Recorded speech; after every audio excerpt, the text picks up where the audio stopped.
नमस्कार दोस्तों, आइए सुनते हैं एक दिल छू लेने वाली कहानी। गंवार पति।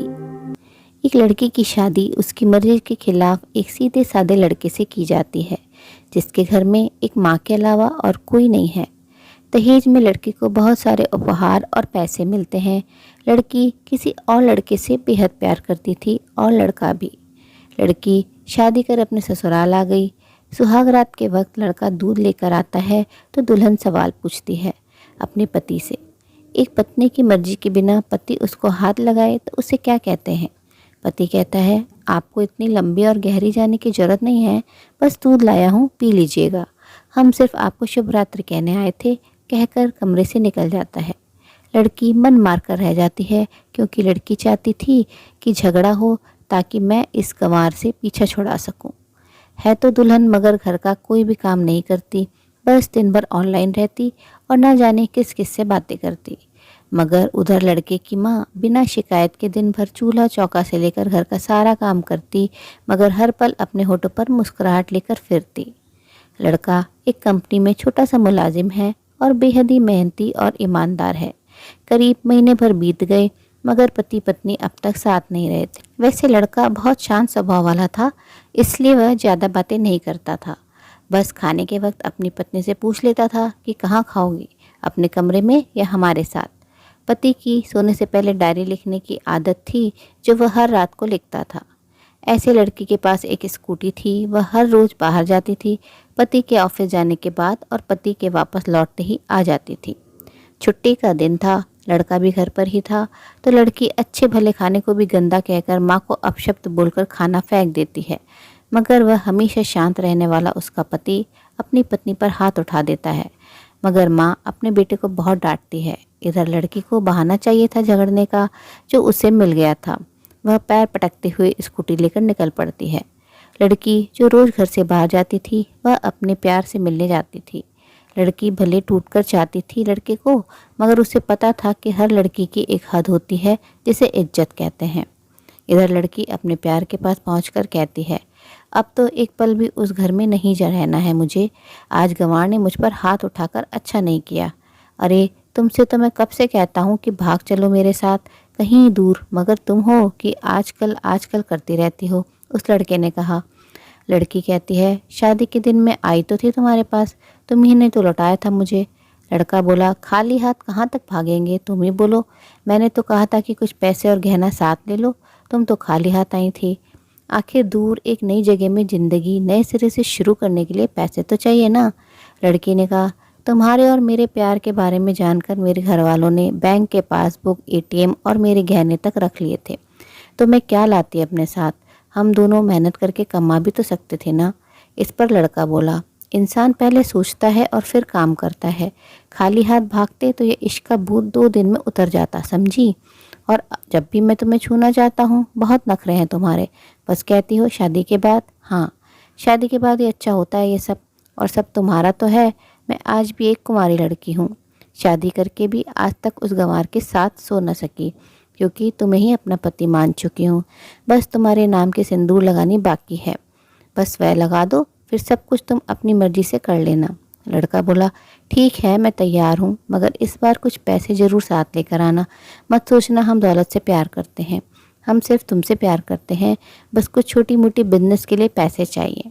लड़की ने कहा, उस गंवार के पास कहाँ होगा पैसा? मेरे पिताजी से 3 लाख रुपया और ऊपर से मारुति कार ली है। बस कुछ गहने हैं, यह लेके आऊँगी आज। लड़का लड़की को होटल का पता देकर चला जाता है। लड़की घर आकर फिर से लड़ाई करती है, मगर अफसोस वह अकेली चिल्लाती रहती है। उससे लड़ने वाला कोई न था। रात 8 बजे लड़के का मैसेज आता है व्हाट्सएप पर कि कब आ रही हो। लड़की जवाब देती है, सब्र करो, कोई सोया नहीं है, मैं 12 बजे से पहले पहुंच जाऊंगी, क्योंकि यहाँ तुम्हारे बिना मेरी सांसें घुटती है। लड़का, ओके, जल्दी आना, मैं होटल के बाहर खड़ा रहूँगा। लड़की अपने पति को बोल देती है कि मुझे खाना नहीं चाहिए, मैंने बाहर खा लिया है, इसलिए मुझे कोई परेशान ना करे। इतना कहकर दरवाज़ा बंद कर अंदर आती है कि पति बोलता है, वह अलमारी से मेरी डायरी दे दो, फिर बंद करना दरवाज़ा, हम परेशान नहीं करेंगे। लड़की दरवाज़ा खोले बिना कहती है कि चाबियां दो अलमारी की। लड़का कहता है तुम्हारे बिस्तर के पैरों तले है चाबी। मगर लड़की दरवाज़ा नहीं खोलती बल्कि ज़ोर ज़ोर से गाना सुनने लगती है। बाहर पति कुछ देर दरवाज़ा पीटता है, फिर हार कर लौट जाता है। लड़की ने बड़े ज़ोर से गाना बजा रखा था। फिर वह अलमारी खोलकर देखती है जो उसने पहली बार खोला था, क्योंकि वह अपना सामान अलग अलमारी में रखती थी। अलमारी खोलते ही हैरान रह जाती है। अलमारी में उसके अपने पासबुक, एटीएम कार्ड जो उसके घर वालों ने छीन रखे थे।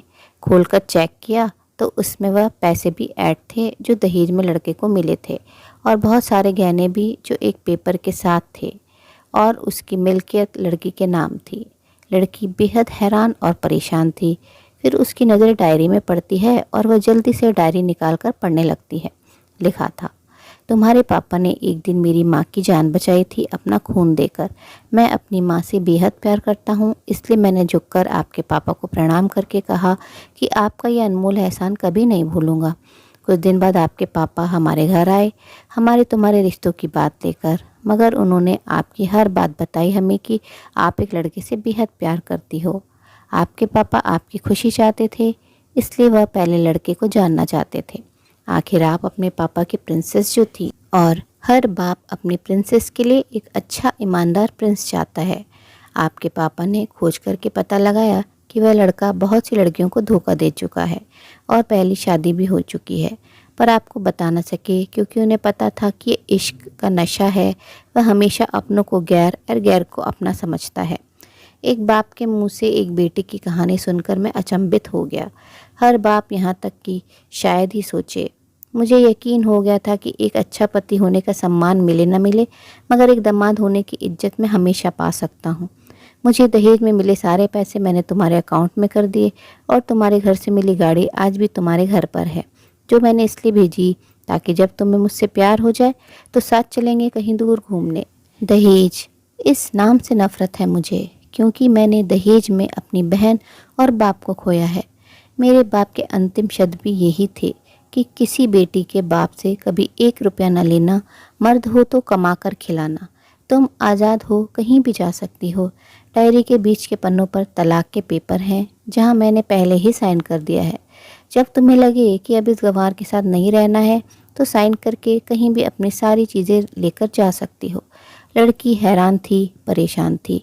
न चाहते हुए भी गंवार के शब्दों ने दिल को छुआ था। न चाहते हुए भी गंवार के अनदेखे प्यार को महसूस करके पलकें नम हुई थी।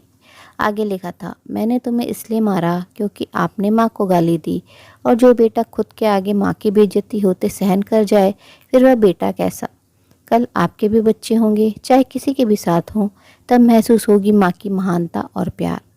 आपको दुल्हन बनाकर हमसफ़र बनाने लाया हूँ, ज़बरदस्ती करके नहीं। जब प्यार हो जाए तो भरपूर वसूल कर लूँगा आपसे। हर गुस्ताखी का बदला हम शिद्दत से ले लेंगे आपसे। गर आप मेरी हुई तो बेपनाह मोहब्बत करके, किसी और की हुई तो आपके हक में दुआएं मांगकर। लड़की का फ़ोन बज रहा था जो वाइब्रेशन मोड पर था। लड़की अब दुल्हन बन चुकी थी, पलकों से आंसू गिर रहे थे। सिसकते हुए मोबाइल से पहले सिम निकाल के तोड़कर, फिर सारा सामान जैसा था वैसे रख के न जाने कब सो गई पता नहीं चला। सुबह देर से जागी तब तक गंवार ऑफिस जा चुका था। पहले नहा धोकर साड़ी पहनी, लंबी सी सिंदूर डाली अपनी मांग में, फिर मंगलसूत्र, जबकि पहले एक डॉट जैसी साइड में सिंदूर लगाती थी ताकि कोई लड़का ध्यान न दे। मगर आज 10 किलोमीटर से भी दिखाई दे ऐसी लंबी और गाढ़ी सिंदूर लगाई थी दुल्हन ने। फिर किचन में जाकर सासू माँ को ज़बरदस्ती कमरे में लेकर तैयार होने को कहती है, और अपने गंवार पति के लिए थोड़े नमकीन, थोड़े हलवे और चाय बनाकर अपने स्कूटी में सासू माँ को ज़बरदस्ती बिठाकर, जबकि उनको कुछ पता ही नहीं था उनको कि बहू आज उन्हें कहाँ ले जा रही है, बस बैठ जाती हैं। फिर रास्ते में सासू माँ को पति के ऑफिस का पता पूछकर ऑफिस पहुँच जाती है।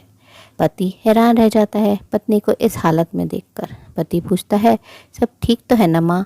मगर माँ बोलती इससे पहले पत्नी गले लगाकर कहती है कि अब सब ठीक है, I love you for ever. Office के लोग सब खड़े हो जाते हैं तो पत्नी कहती है कि मैं इनकी धर्म पत्नी हूँ, बनवास गई थी, सुबह लौटी हूँ। अब 1 महीने तक मेरे पतिदेव ऑफिस में दिखाई नहीं देंगे। ऑफिस के लोग, क्योंकि हम लंबी छुट्टी पे जा रहे हैं, साथ ही साथ पत्नी बताती है। पति कहता है, पागल, पत्नी बोली, आपकी सादगी और भोलेपन ने बनाया है। सभी लोग तालियां बजाते हैं और पत्नी फिर से लिपट जाती है अपने गंवार पति से, जहाँ से वह दोबारा कभी भी छूटना नहीं चाहती। बड़े कड़े फैसले होते हैं कभी कभी हमारे अपनों के, मगर हम समझ नहीं पाते कि हमारे अपने हमारी फ़िक्र खुद से ज़्यादा करते हैं। माँ बाप के फैसलों का सम्मान करें, क्योंकि ये दो ऐसे मानव हैं जो आपको हमेशा दुनियादारी से ज़्यादा प्यार करते हैं।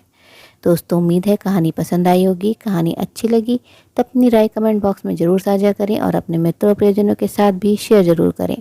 आपसे अनुरोध है, अगर आप चैनल पर नए हैं तो ऐसी ही नई नई जीवन से जुड़ी कहानियाँ सुनते रहने के लिए चैनल को सब्सक्राइब जरूर करें। कहानी अंत तक सुनने के लिए आप सभी का दिल से बहुत बहुत शुक्रिया। तो फिर मिलते हैं अगली कहानी में। तब तक के लिए आप लोग अपना ध्यान रखिए, खुश रहिए, ऐसे ही कहानियाँ सुनते रहिए।